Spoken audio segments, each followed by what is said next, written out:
Maalab na araw sa inyong lahat. This is Inday Espina-Varona. Welcome to ALAB Analysis. Mahilig magtapon ng labels ang Pangulong Duterte. Vilification, ika nga, before the actual attack. Ganito yung pattern sa war on drugs niya. Ngayon naman dala-dala ang modelong ito sa anti-insurgency program ng gobyerno.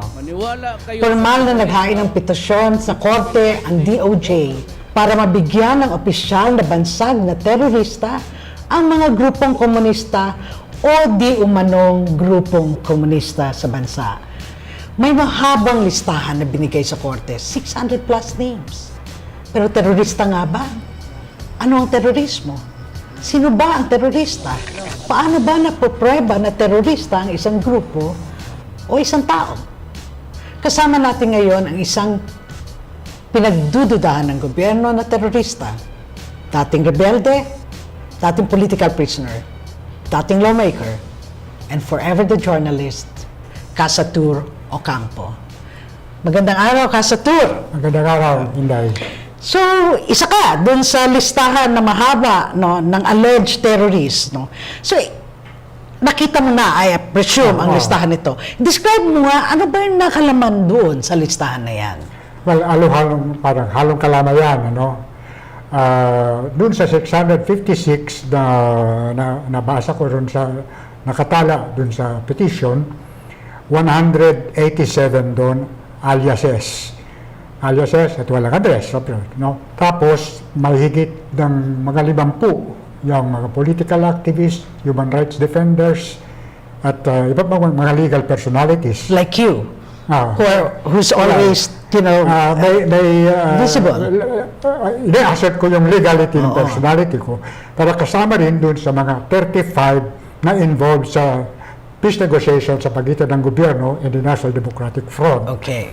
May ang mga 20 peasant leaders sa iba't ibang wala, may mga leaders, may mga datu ng mga lumad, may mga 16 na nakakulong, political prisoners, may 8 na namatay na, may isang missing, si Luis Posado, at tapos may paramilitary pa na wanted ng NPA, pero sumuko at binibilang na kasama sa CPP o NPA. No? May mga malabong aspeto na ganyan.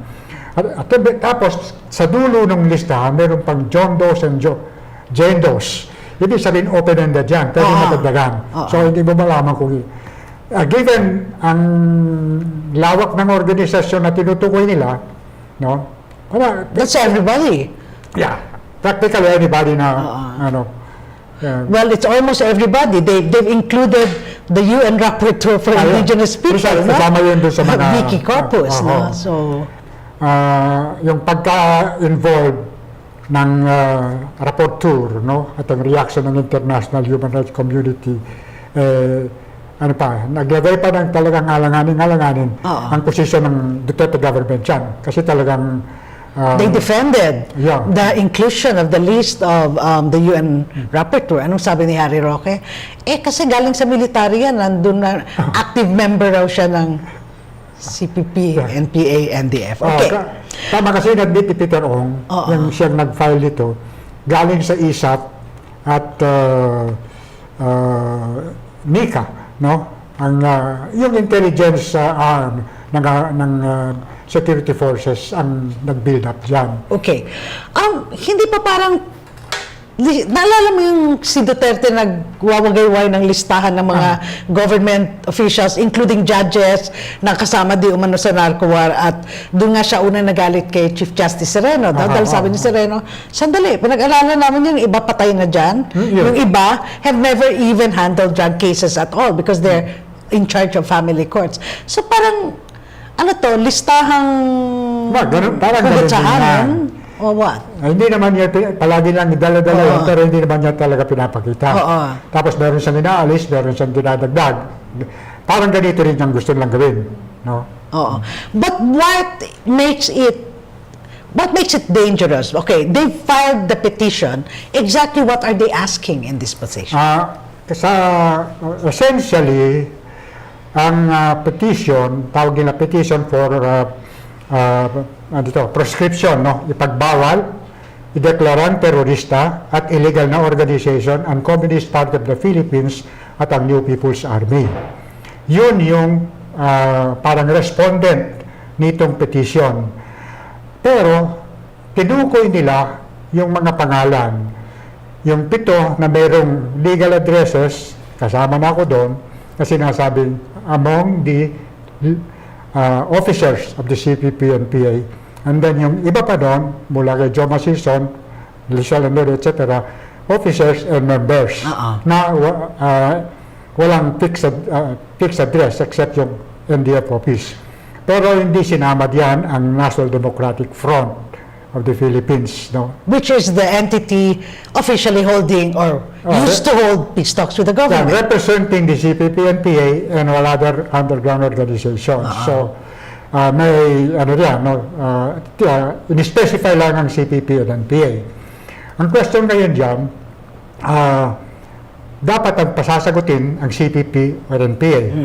Pero hindi nila tinutukoy sinong personality ang kakatawan sa CPP. Tinukoy lamang kami ng mahabang lista na yon. So, bluntly, CPP-NPA ka ba? Ay, hindi. Kaya nga, ang una kong sagot yan, itutugon yan, ay i-deny ko yung ano na yon. Ang burden of proof nasa kanila. No? Kaya yung pagkasabi ng kinilala ng gobyerno, ina-allege ng gobyerno. Tama yung second term mo. No? Pag kinala, acknowledge na yan. No, hindi pa. Kanilang suspected lahat. Palagay ko, walang aamin yan. No? Kasi ang burden of proof nandun sa gumagawa ng akusasyon. But we know, of course, that Duterte has absolutely no concept of due process, you know. Isa pang bago tayong pumunta dun sa what does it mean to you personally? What does it mean to every person who is on that list? Ano yung repercussions sa totoong buhay ninyo? Bago pa dyan, hindi ba nilegalize na nga ang membership sa Communist Party of the Philippines? Legalize na nga yun. At up to the time ng ginawa yung proclamation 374 ng CPP-NPA ay terorista, ang pagkilala nila doon sa CPP-NPA ay revolutionary organizations na mula noong 1986 nakikipag-usap patigil-tigil sa gobyerno. At nakapag-produce na ng napakahalagang dokumento tulad ng Comprehensive Agreement on Human Rights and International Humanitarian Law na nilalabag nitong declaration na yan at yung paglilista ng mga pangalan. No? Exactly, bakit siya nilalabag nitong deklarasyon? Kasi tinapag na kagad, tainted na yan, suspect na.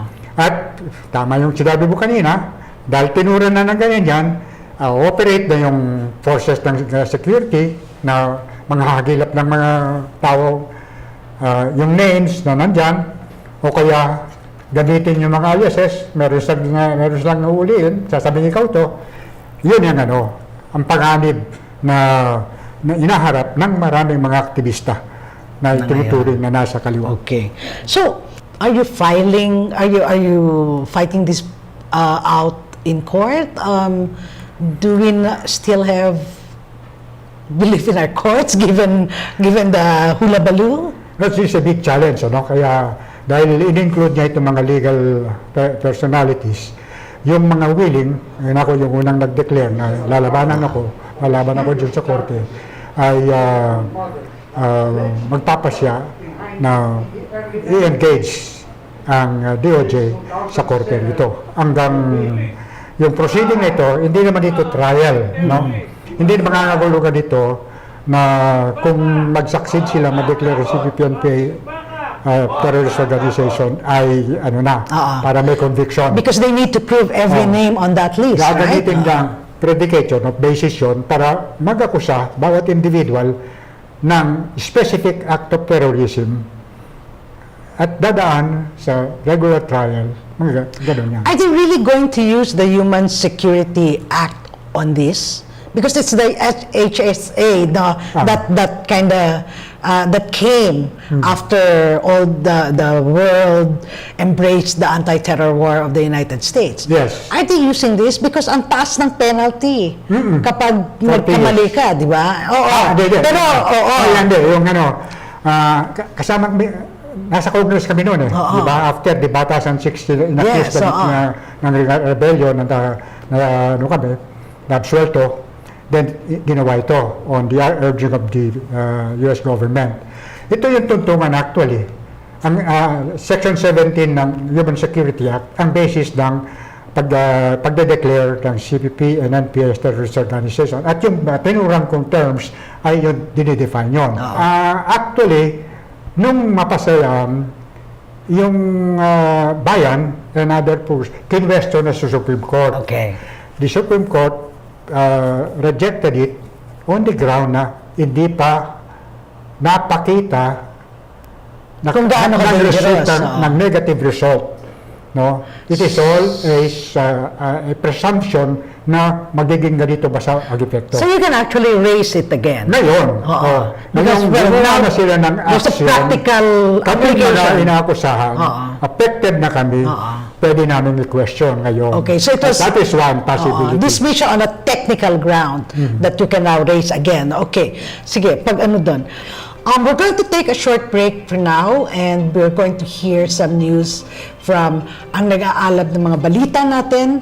Tapos babalik po tayo ng dagdag na diskusyon with Satur Ocampo.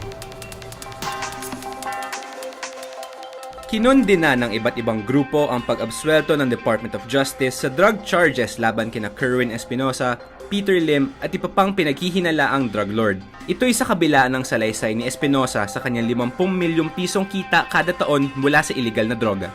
Binatikos ng Makabayan Block ang desisyon ng DOJ at hiningi ang pagbibitiw ni DOJ Secretary Aguirre. Ayon kay Bayan Muna Representative Carlos Zarate, ang malalaking drug lords ay pinapalusot habang ang libo-libong mahihirap ay pinapatay. Galit na siningil na mga manggagawa mula sa iba't ibang labor groups ang Department of Labor and Employment at si Pangulong Duterte na umano'y muling nilabag ang sarili nitong deadline para maglabas ng executive order na magwawakas sa kontraktualisasyon. Kasabay nito, nagpikit ang mga manggagawa ng PLDT laban sa planong outsourcing ng kumpanya na magre-resulta sa layoff ng mahigit 300 regular na manggagawa. Ayon sa gabay ng Union sa Telekomunikasyon ng mga supervisor sa PLDT, ipinapakita nito ang pagkaganid ng kumpanya na hanggang ngayon ay hindi pa rin pinapatupad ang utos ng DOLE na gawing regular ang 8,000 kontraktual na manggagawa. Hindi pa rin lusot si Pangulong Duterte sa pang-uusig ng International Criminal Court sa kabila ng deklarasyon ng Pangulo na magwi-withdraw ang Pilipinas mula sa ICC. Sinisimulan na ng ICC ang investigasyon sa libo-libong pinatay sa ngalan ng war on drugs. Ayon pa sa International League of People's Struggles, tanging ang mga bansang nanggegera gaya ng US, Russia, China at Israel ang hindi pumapaloob sa ICC. Ngunit umano'y hindi nito napigilan ang mga mamamayang inagrabyado na usigin ng iba't ibang rehimen para sa war crimes sa mga People's Tribunal. Pinirmahan ni Pangulong Duterte ang isang batas na nagbibigay kapangyarihan sa PNP at CIDG na magsabpina o magpatawag sa korte. Ayon kay Edre Olalia ng National Union of People's Lawyers, ang Republic Act No. 10973 ay magbubukas ng bagong oportunidad para sa pulisya na magsagawa ng illegal search, arrest at seizure of properties ng sinuman. Tumanggi naman si PNP Chief Ronald De La Rosa na maglabas ng guidelines para sa pag-issue ng mga subpoena at sinabing konsensya lang ang gagamitin ng mga pulis.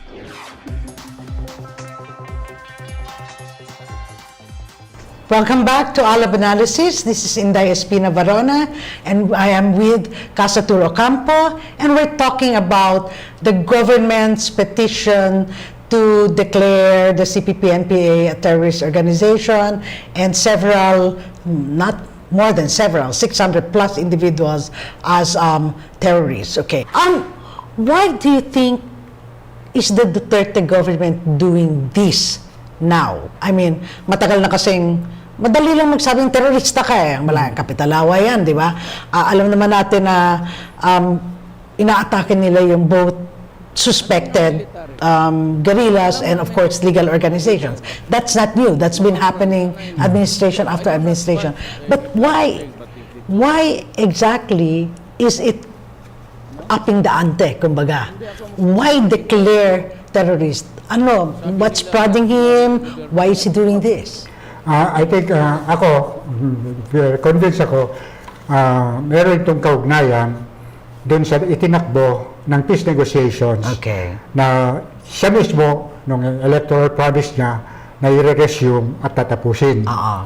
Ayun, for a time, ng 5 buwan na nagkakaroon ng peace negotiation, positive ang agos ng ang takbo ng peace talks hanggang umabot dun sa agreement on social and economic reforms na sa agrarian reform ay ipabibigay ang mga lupa ng libre sa mga beneficiaries at tumungo dun sa rural development programs at saka National Industrialization Program na i-review at papalitan yung current neoliberal policies ng gobyerno. Tumutol naman I think yung economic military din, siyempre they've been trying to start the talks. Ngayon, ang may standing policy supposedly yung government na hindi sila makikipag-negotiate sa mga terorista. Kahit si Duterte sinabi na nila yun. So, itong pag-declare ng terrorist ay patungo doon. Para hindi na mabuksan. Hindi na justify ng government, wag nang makipag-usap, ituloy yung peace talks. Pero meron ng isang very concrete na proof ng American role, no? Sa pag-issue ng Proclamation 374. On September 1, 2017, nilaunch ng U.S. Department of Defense Secretary James Mattis, no, with consent or upon request of the government, yung so-called Operation Pacific Eagle Philippines. Kailangan nung plan na yon, ang sinasabi, the U.S. Armed Forces will provide support and services to the AFP in order to isolate and defeat the terrorist organizations identified with ISIS and all those that do not proclaim relevant connection with the ISIS operating in the Philippines. So papasok dun sa September yon. In December, ginawa ng Duterte yung proclamation. Required ng law, para yung mismong proclamation niya walang legal effect.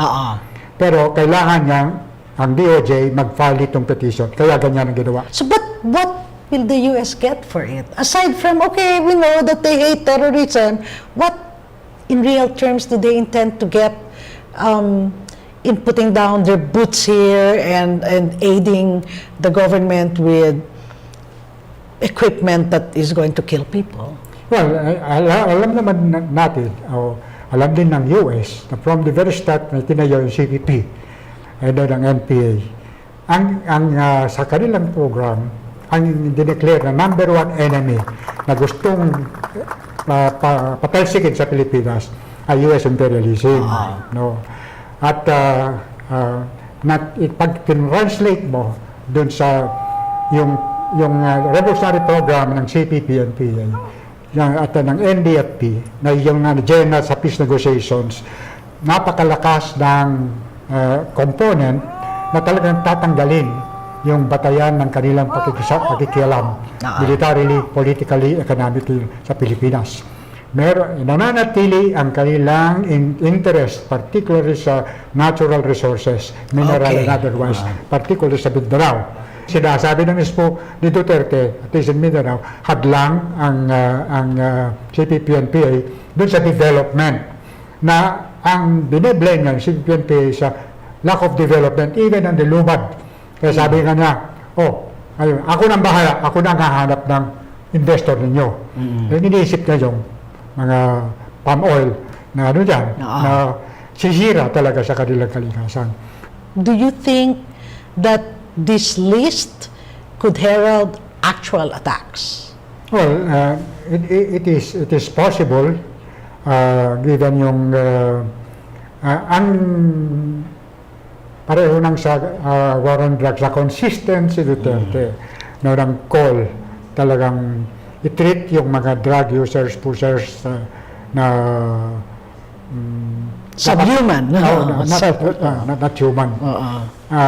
Kung ganyan din dadalhin ang treatment sa so-called terrorist, pwedeng mangyari yan. At ang daming madadamay na mga mamamayan. Ang ano yan, may kakabit yan, ano? Kapag na-declare yung CPP-NPA terrorist organization, merong another law na nagpe-penalize ng anyone who provides financial or other material assistance to a terrorist organization. Okay. So, yun din ang So kanilang- everything. We're talking about institutions, we're talking about churches that help indigenous peoples, we're talking about environmentalists, and et cetera, et cetera, et lalong cetera. lalawak yung sasaklawan ng kanilang tatargeting. Is the media going to be affected here too? Pwede yun. Because already, okay, may isa na kaming kasamahan sa Cordillera, no? Sherwin, na hinuli, sinampan ng kaso. And pwede yan because aiding and abetting encompasses practically every activity known to man, no? Kung gugustuhin nila. Okay. So I'm going to raise a question that the people, because binanggit na natin yung Tokhang, people have asked before na parang nung nagsimula ng tumaas ang bilang ng mga namamatay ang Tokhang, marami na nanawagan sa kaliwa. Magsalita kayo. At that time, of course, the left was part of the Duterte government and peace talks were ongoing. And people were saying, magsalita kayo louder. No? Ngayon, target na rin ang left ng Tokhang strategy ni Duterte. In retrospect, do you think the left should have spoken out louder para hindi na na-strengthen si Duterte? Kikilalanin ko na may pagkukulang dun sa kagyat, no, ng mabilis na hayagang pagtutol dun sa Operation Tokhang. Pero it took some time bago nangyari yun, given yung atmosphere na nasa isang period ng nagpo-progress ng peace negotiations at consistent na yung napaka-sharp ng reaction ni President Duterte kapag kinikriticize yung kanya Tokhang. So, siguro kung na-raise ng openly yan, baka mag-cause na ng termination ng talks earlier. No? At any rate, yung NPA, realizing na masama, ay nag-declare sila Very sharply worded. hindi na nila susuportahan yung Tokhang. And then sa peace talks, yung human rights organizations and certain progressive organizations, kasama na yung sa church at saka yung lawyers, na gumawa na rin sila ng mga strong statements. Pero yung overall, yung mass movement, it took some time, no, bago talagang dinala na sa ang issue ng anti-drug campaign bilang isang cause ng massive human rights violation. Sa support by April sa peace talks, sinama na ng NDFP panel ang Operation Tokhang and yung widespread na killings sa complaints on the issues of human rights violations under the current. Okay. Speaking of legacy of peace, 8 of 10 Filipinos would want the peace talks to continue. But of course, we know that Duterte ignored that and the peace talks are practically dead. Do we even see any hopes for a resurrection given these conditions now? Napakakitid na lang nung yung opening dyan. No? Una-una, yung mga latest na statement niya tungkol dyan, ako hindi ako nakahandang makipag-usap. Kukonsultahin ko muna mga tao ko sa militar. Kung ano sabihin nila, yun ang gagawin ko. No? So, hindi naman natin naasahan na pumayag ang militar. So, maaaring hindi na magpatuloy yan. Although, nananatili ang NDF na bukas sa possibility kung magbago uli ang isip si President Duterte, nakahanda sila makipag-usap. Pero ang kondisyon dyan, balikan natin kung saan na natigil. No? Yung mga pinagtrabahuan na patungo na dun sa magandang kasunduan ng socio-economic reforms, dun ipagpatuloy. The audience be the judge kung saan ba tutungo.